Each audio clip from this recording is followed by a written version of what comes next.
RS Praveen Kumar రాజకీయాల్లోకి entry ఇచ్చినప్పటి నుండి మొన్న జరిగిన అసెంబ్లీ ఎన్నికల వరకు కేసీఆర్ వదిలిన బాణమే ఆర్ఎస్ ప్రవీణ్ కుమార్ అనే వార్తలు వచ్చాయి. చాలా మంది నాయకులు ఆర్ఎస్ పై ఇవే విమర్శలు చేశారు.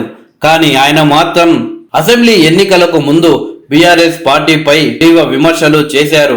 కానీ అసెంబ్లీ ఎన్నికల్లో బీఆర్ఎస్ పార్టీ ఘోరంగా ఓడిపోయి అధికారానికి దూరమైన కొన్ని రోజులకే ఆర్ఎస్పీ నేరుగా వెళ్లి కేసీఆర్ గారిని కలవడం, బీఆర్ఎస్ అలాగే బీఎస్పీ పొత్తు ఉంటుంది అని ఆర్ఎస్పీ ప్రకటించడం జరిగింది. కానీ బీఎస్పీ అధినాయకత్వం ఆర్ఎస్పీ పెట్టిన ఈ ప్రపోజల్ ను తోసిపుచ్చడంతో బీఎస్పీకి రాజీనామా చేసి బీఆర్ఎస్ తీర్థం పుచ్చుకున్నారు ఆర్ఎస్ ప్రవీణ్ కుమార్. ఆ తర్వాత నాగర్ కర్నూల్ ఎంపీగా ఆర్ఎస్పీ బరిలోకి దిగుతున్న విషయం మనకందరికీ తెలిసిందే. అయితే నాగర్ కర్నూల్ నుండి ఆర్ఎస్పీ బరిలోకి దిగితే అక్కడ బీఆర్ఎస్ పార్టీ గెలుపొందడం ఖాయమని అందరూ భావించారు. కానీ ఇక్కడ సీన్ మాత్రం ఇప్పుడు రివర్స్ అయింది. ఇప్పుడు నాగర్ కర్నూల్లో ఆర్ఎస్పీ గెలిచే అవకాశం లేనట్లు కొన్ని సర్వే సంస్థలు చెబుతున్నాయి. చాలా సర్వేలు ఆర్ఎస్పీ వెనుకంజలో ఉన్నట్టు తెలుస్తుంది. తాజాగా ఆర్టీవీ చేసిన ఒక సర్వేలో నాగర్ కర్నూల్ నుండి కాంగ్రెస్ అభ్యర్థి మల్లు రవి గెలుస్తారని తేలింది.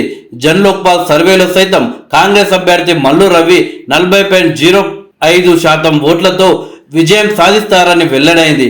బీజేపీ అభ్యర్థి 37.60%తో రెండో స్థానంలో ఉన్నారు. ఇక ఆర్ఎస్పీ 18.20%తో మూడో స్థానంలో ఉన్నారు. ఇంకా ఎన్నికలకు 8 రోజుల సమయం ఉన్నందున సమీకరణాలు కొంత మారే అవకాశం ఉంది. కాంగ్రెస్ బీజేపీ మధ్య టఫ్ ఫైట్ నడిచే అవకాశం ఉందన్న చర్చ కొనసాగుతుంది. అయితే ఇదే పరిస్థితుల్లో కాంగ్రెస్ పార్టీ ముఖ్యమంత్రి రేవంత్ రెడ్డి గారు నాగర్ కర్నూల్ పార్లమెంట్ స్థానంలో మైండ్ గేమ్ ఆడుతున్నట్టు తెలుస్తుంది. నాగర్ కర్నూల్లో కాంగ్రెస్ బీజేపీ ప్రచారం దూకుడు పెంచాయి. మరోవైపు బీఆర్ఎస్ నుండి వలసలు జరుగుతూనే ఉన్నాయి. గులాబీ పార్టీ ద్వితీయ శ్రేణి నాయకులను హస్తం కమల పార్టీ నేతలు లాగేస్తున్నారు. ముఖ్యంగా 2019లో బీఆర్ఎస్ నుంచి గెలిచిన పోతుగంటి రాములు బీజేపీలో చేరడంతో ఆయన కుమారుడు భరత్ ప్రసాద్ ను ఈ స్థానం నుండి క్యాండిడేట్ గా బీజేపీ ప్రకటించింది. దీంతో బీఆర్ఎస్ కేడర్ కన్ఫ్యూజన్ లో పడింది. పోతుగంటి రాములు అలాగే భరత్ తో కేడర్ కు మంచి సాన్నిహిత్యం ఉంది. ఇది ఆర్ఎస్పీకి మైనస్ అయ్యే అవకాశం ఉంది.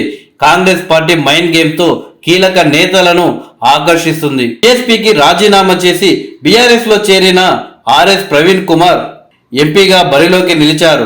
దీంతో గత స్వైరస్ బహుజన వాదులు గత క్యాడర్ ప్రవీణ్ కుమార్ కు మద్దతు ఇవ్వడం లేదన్న టాక్ నడుస్తుంది. బహుజన వాదం వదిలేశారని చర్చ జరగడంతో ఆర్ఎస్పీకి నెగిటివ్ అయిందన్న వాదనలు వినిపిస్తున్నాయి.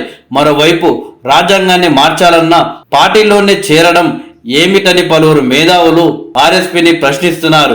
బీఎస్పీకి అధ్యక్షుడిగా కేసీఆర్ ను తీవ్ర స్థాయిలో విమర్శించి ఆఖరకు ఆయన పంచనే చేరారనే అంశాన్ని ప్రత్యర్థులు, బీఎస్పీ నాయకులు సోషల్ మీడియాలో ఇప్పటికే వైరల్ చేస్తున్నారు.